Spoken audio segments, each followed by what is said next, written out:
Assalamualaikum warahmatullahi wabarakatuh. Selamat pagi semuanya. Bagaimana kabarnya hari ini? Saya harap kalian semua dalam keadaan sehat dan tetap bersemangat. Bertemu lagi dengan saya, Buya, dengan mata pelajaran Bahasa Indonesia. Hari ini kita akan belajar bagaimana cara menganalisis kebahasaan teks eksplanasi. Sebelumnya, apakah kalian masih ingat apa itu teks eksplanasi? Ya, kita akan mengulang sedikit untuk pengertian dari teks eksplanasi. Teks eksplanasi adalah teks yang berisi penjelasan tentang proses terjadinya fenomena alam dan sosial yang terjadi di sekitar kita. Fenomena alam bisa berupa gempa, tsunami, kemudian fenomena alam yang indah, misalnya pelangi, aurora. Ya, kemudian kalau fenomena sosial, contohnya bullying, kemudian kemiskinan, pengangguran, dan lain sebagainya yang terjadi di sekitar kita. Nah, kalian masih ingat apa saja kira-kira struktur dari teks eksplanasi?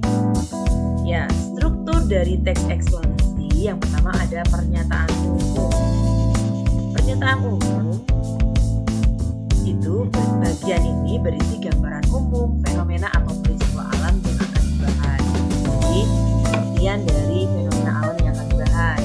Kemudian, yang kedua, urutan sebab akibat. Pada bagian ini dijelaskan tentang penyebab dan akibat yang ditimbulkan dari fenomena alam tersebut. Misalnya kita membahas tentang gempa bumi, maka pengertian dari gempa bumi itu ada di pernyataan umum ya. Kemudian bagaimana sebab dan akibat dari gempa bumi itu ada di bagian urutan sebab akibat. Yang ketiga yaitu interpretasi. Pada bagian ini berisi tanggapan atau pernyataan terkait fenomena yang dibahas dalam teks tersebut. Bisa berupa kesimpulan atau pernyataan. Baiklah, ini adalah struktur dari teks eksplanasi ya, pernyataan umum, urutan sebab akibat, dan interpretasi. Berikutnya, kita akan langsung membahas kaidah kebahasaan teks eksplanasi. Ada apa saja kaidah kebahasaan teks eksplanasi? Yang pertama, menggunakan kalimat pasif. Jadi teks eksplanasi itu biasanya banyak terdapat kalimat pasif. Apa itu kalimat pasif? Kalimat pasif adalah kalimat yang di dalamnya terdapat kata kerja yang atau predikat yang imbuhannya bisa di, ter, ke-an, dan ter-an. Jadi berimbuhan di, ter, atau ke-an, dan ter-an. Contoh, jual. Ini kan kata kerja jual dapat imbuhan di. Terjatuh, ketakutan. Contoh dalam kalimat, rumah itu dijual dengan harga murah. Nah, dijual di sini adalah kalimat pasif. Kemudian yang kedua, menggunakan konjungsi kausal dan waktu. Konjungsi kausal adalah kata hubung yang menunjukkan sebab akibat. Contoh, maka, kalau, karena, jika, bila, oleh sebab itu, dan sehingga. Contoh dalam kalimat, misalnya gempa terjadi karena aktivitas gunung Merapi. Nah, seperti itu juga boleh ya. Jadi kata karena menunjukkan konjungsi kausal. Sekarang yang kedua adalah konjungsi waktu atau urutan. Contoh, ketika, sebelum, sesudah, awalnya, selanjutnya, mulanya. Ini contoh konjungsi waktu atau urutan. Berikutnya, yang ketiga, menggunakan verba material dan verba relasional. Verba material di sini adalah kata kerja yang menunjukkan aktivitas fisik atau tindakan fisik. Contoh, memukul, memotong, membantu, merapikan, semua yang menunjukkan aktivitas fisik adalah verba material ya. Di sini kan memukul, memotong itu kan menunjukkan aktivitas fisik.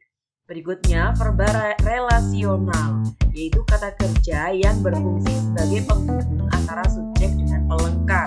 Jadi di sini verbanya adalah sebagai penghubung. Contohnya, kata adalah atau kata merupakan. Itu adalah contoh verba relasional. Dalam kalimat, contoh dalam kalimat, tawuran adalah atau merupakan dari kekerasan antar geng sekolah dalam masyarakat urban di Indonesia.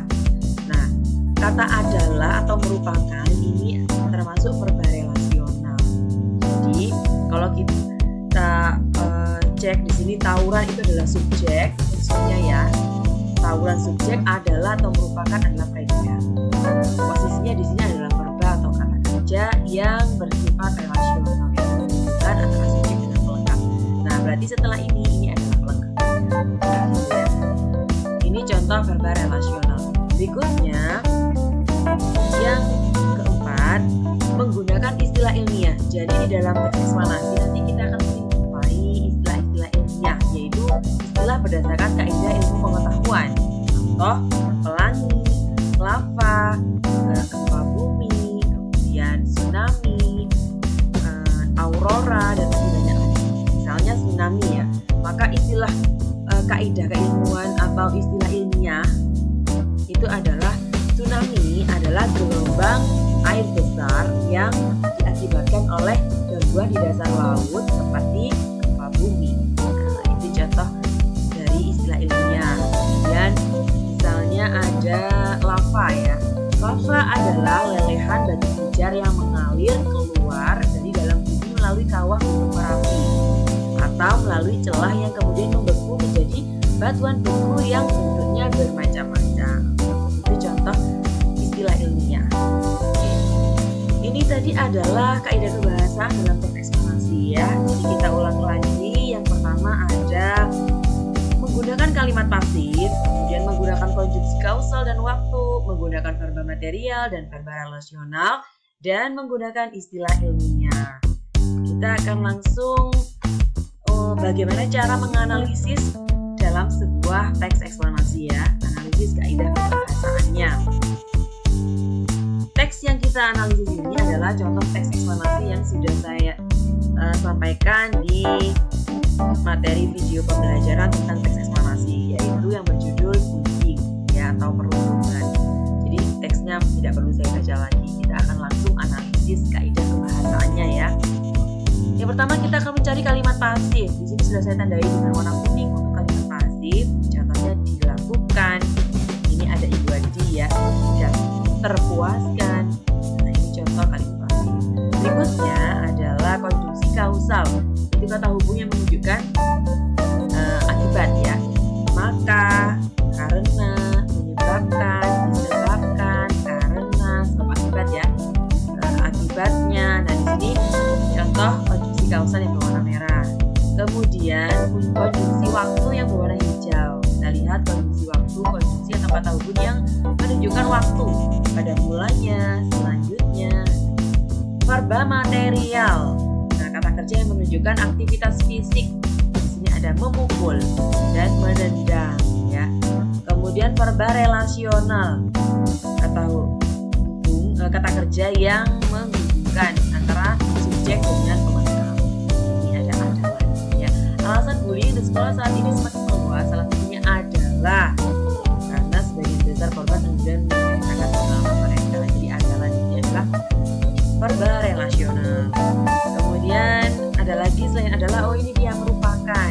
Bullying merupakan sebuah situasi di mana terjadi penyalahgunaan kekuatan atau kekuasaan yang dilakukan oleh seseorang atau sebuah orang. Nah, merupakan di sini adalah verba relasional. Yang terakhir istilah ilmiah. Jadi istilah ilmiah ini adalah istilah yang berhubungan dengan ilmu pengetahuan. Misalnya ini bullying merupakan sebuah ini definisi ya. Sebenarnya bukan ilmu pengetahuan, hanya merupakan definisi. Oke. Ini contoh bagaimana cara menganalisis kaidah kebahasaan teks eksplanasi ya. Nah, mudah-mudahan kalian paham dengan apa yang sudah saya jelaskan. Sebelum menutup pembelajaran hari ini, saya ingin menyampaikan sebuah quotes ya. Bukan kebahagiaan yang membuat kita bersyukur, tapi dengan rasa syukurlah yang akan membuat kita bahagia. Jadi, kalau misalnya saat ini kalian tidak bahagia, kalian harus berpikir mungkin kalian sedang tidak bersyukur. Jadi ketika kita bersyukur, maka kita akan bahagia. Baiklah anak-anak, mungkin itu saja yang bisa saya sampaikan. Mudah-mudahan bermanfaat dan sampai jumpa di video pembelajaran selanjutnya. Terima kasih, saya akhiri. Assalamualaikum warahmatullahi wabarakatuh.